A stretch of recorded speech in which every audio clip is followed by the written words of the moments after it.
प्यारे बच्चों, मैं जोगेंद्र कुमार आज आपका ऑनलाइन गणित शिक्षण बाय जोगेंद्र कार्यक्रम में स्वागत करता हूं। आज हम पार्ट 11 कक्षा 7 एनसीईआरटी की गणित की किताब अध्याय 1 पूर्णांक और प्रकरण पूर्णांकों का विभाजन यानी कि भाग और उनके गुणों के बारे में चर्चा करेंगे। इससे पहले हमने पूर्णांकों के बारे में जाना, पूर्णांकों के योग और व्यकलन के गुणों के बारे में जाना, उनसे संबंधित प्रश्नावली को किया। इससे पहले की वीडियो में पूर्णांकों के गुणा के गुणधर्म के बारे में सीखा, पूर्णांकों के गुणा की प्रश्नावली को हल किया। आज हम पूर्णांकों में विभाजन यानी कि भाग और उसके गुणों के बारे में चर्चा करेंगे। अगर आपने मेरी पहले की वीडियो नहीं देखी है तो इस पाठ को पूरा समझने के लिए पूर्णांक वाले को आप मेरी वीडियो को जरूर देखें। आइए अब चर्चा करते हैं। देखो, अब भाग में ऋणात्मक पूर्णांक को धनात्मक पूर्णांक से अगर भाग करते हैं तो हमें क्या आंसर मिलता है। अब ये -45 इसे भाग करना है 5 से, तो हम भाग में क्या करते हैं, वैसे तो पूर्णांकों की नॉर्मली गुणा करते हैं, जैसे नॉर्मल क्या करते हैं गुणा अंकों की, ऐसे ही गुणा करते हैं। बस हमें इसमें साइन चिन्हों का ध्यान रखना पड़ता है। अब कैसे, जैसे हमने योग में भी चिन्हों का ध्यान रखा है, गुणा में भी हमने चिन्हों का ध्यान रखा है और भाग में भी चिन्हों का ध्यान रखते हैं। तो इसमें भी मैं यही बताऊंगा जो मैंने पहले की वीडियो में बताया, समान चिन्ह। क्या बताया मैंने? समान चिन्ह और असमान चिन्ह।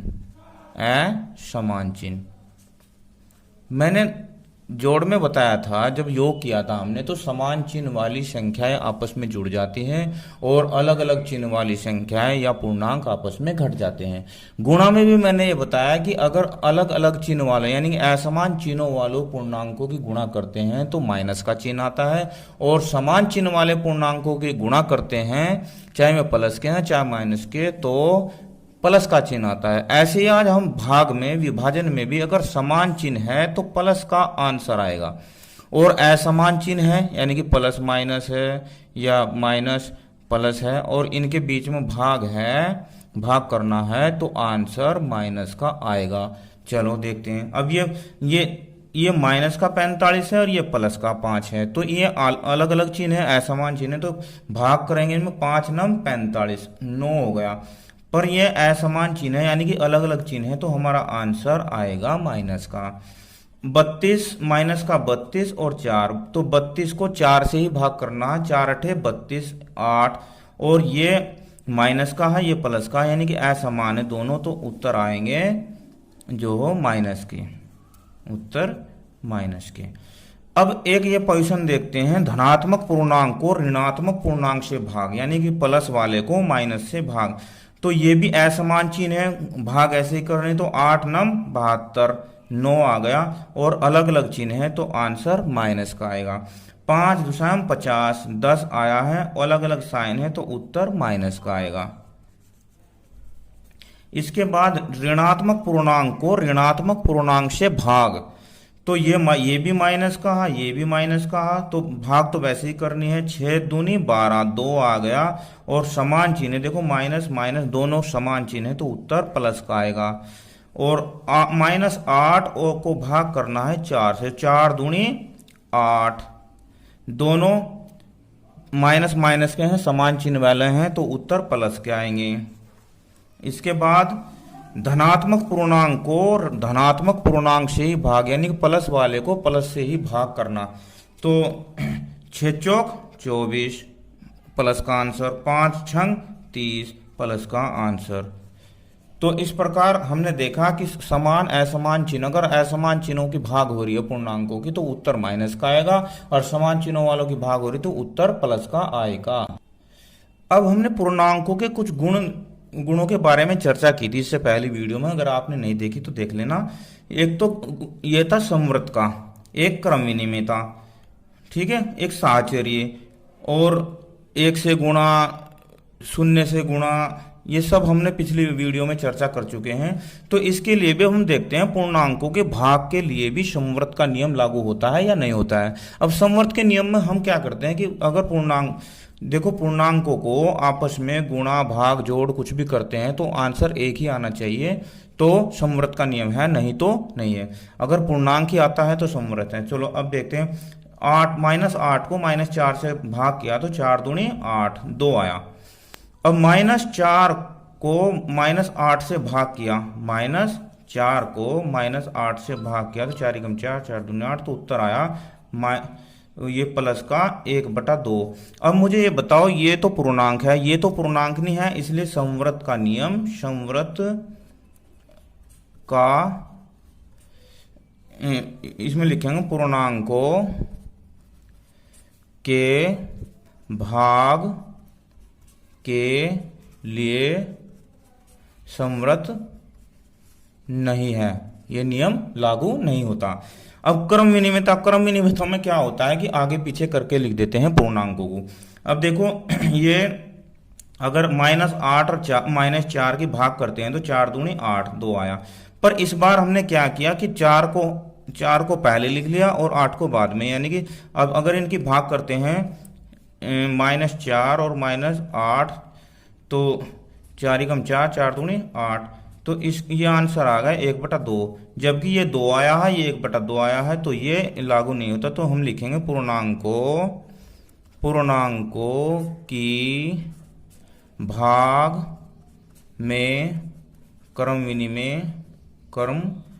विनिमय नहीं है।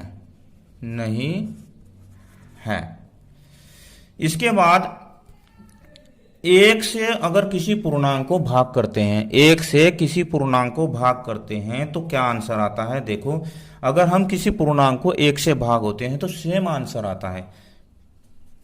-8 को 1 से भाग दिया तो -8 ही आंसर आएगा।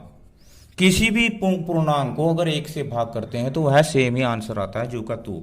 अगर हम किसी पूर्णांक को -1 से भाग करते हैं, किसी पूर्णांक को -1 से भाग करते हैं तो इसका उत्तर आया 8, तो उसका उत्तर उसके चिन्ह के विपरीत आता है। आता तो सेम ही है पर उसके चिन्ह के विपरीत आता है, यानी कि जैसे अगर मैं 8 को -1 से भाग करता हूं तो -8 आंसर आएगा। इसमें 8 आंसर आया, इसमें -8 आया, तो उल्टा आंसर आता है -1 से भाग करने पर। अब शून्य से भाग व शून्य को पूर्णांक से भाग।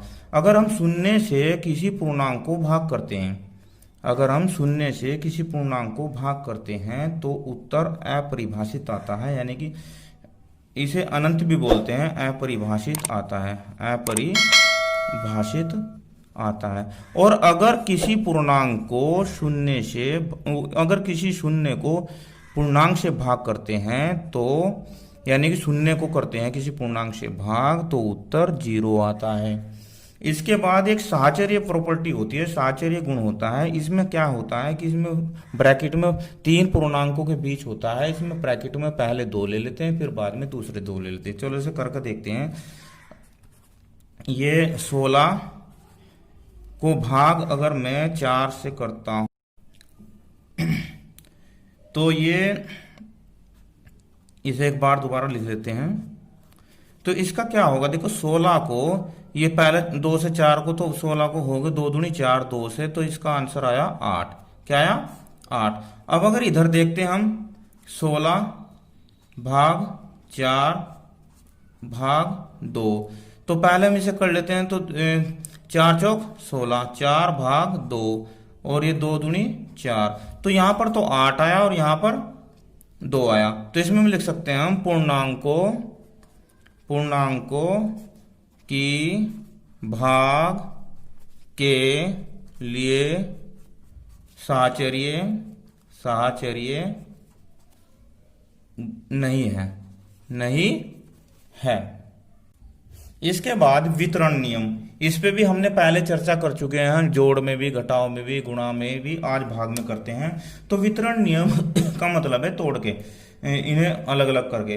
तो देखिए ये, इसमें हमने क्या किया कि पहले हम इसे देख लेते हैं। 16 भाग 4, ये भाग, ये प्लस, इसमें हम एक तो ये प्लस का ले लेते हैं, एक तो ये प्लस का ले लेते हैं और एक ये माइनस का ले लेते हैं। यानी कि प्लस को जैसे ए भाग बी प्लस सी, और ये हुआ ए भाग बी माइनस सी। चलो इसे देखते हैं। अब 16 भाग, अगर हम ये 4 प्लस 2, इसे देखते हैं 16 भाग 4 प्लस 16 भाग 2, तो ये 16 भाग 4 2,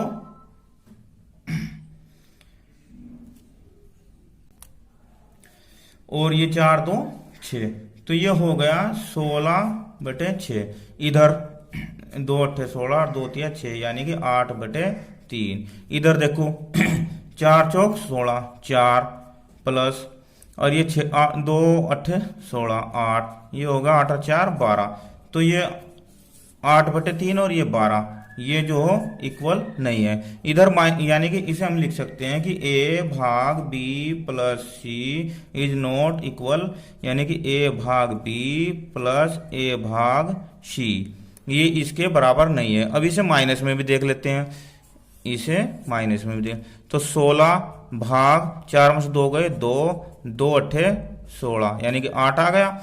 इधर 16 भाग 4 चौक 16, 4 माइनस 2 8 16, तो ये आ गया 8 में से 4 गया माइनस का 4, तो ये भी बराबर नहीं है। तो इस प्रकार हम लिख सकते हैं कि पूर्णांकों के विभाजन, यानी कि भाग के लिए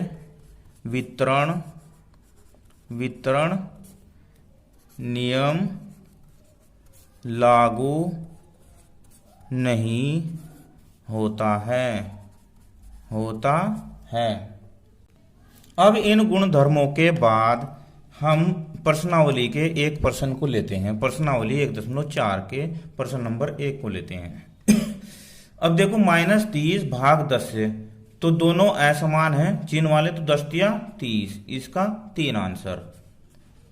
इधर 5.50 10 माइनस का 10 आंसर। सीधी भाग ही करनी है। 9 चौक 36, समान चिन्ह वाले हैं, माइनस माइनस के तो प्लस हो जाए, 9 चौक 36, इसका क्या आंसर है 4। और 49 को -49 से भाग दिया तो क्या आंसर आएगा 1 माइनस का। इधर ये हो गया आपका, इसका देखते हैं 13 भाग, अंदर इस ब्रैकेट को सोल्व कर लेते हैं, -2 और 1, ये होगा माइनस का 1। और अब 13 को अगर माइनस के 1 से भाग करते हैं तो क्या आंसर आएगा माइनस का 13। ये अभी हमने पीछे सीखा है ना, माइनस के 1 से भाग करना। और 0 को 12 से भाग करते हैं तो आंसर आएगा 0। इसके बाद जी, ये -31 भाग, अंदर ब्रैकेट सोल्व करते हैं तो -30 और ये प्लस माइनस, ये भी माइनस हो जाएगा।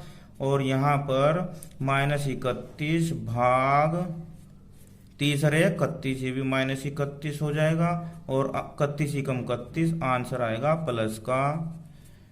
ये एच में क्या है, इस ब्रैकेट को सोल्व कर लेते हैं पहले। 36 -36 भाग 12 भाग 3, अब 12 तिया 36 माइनस का 3 और भाग 3, तो 3 ही कम 3, आंसर आएगा माइनस का 1।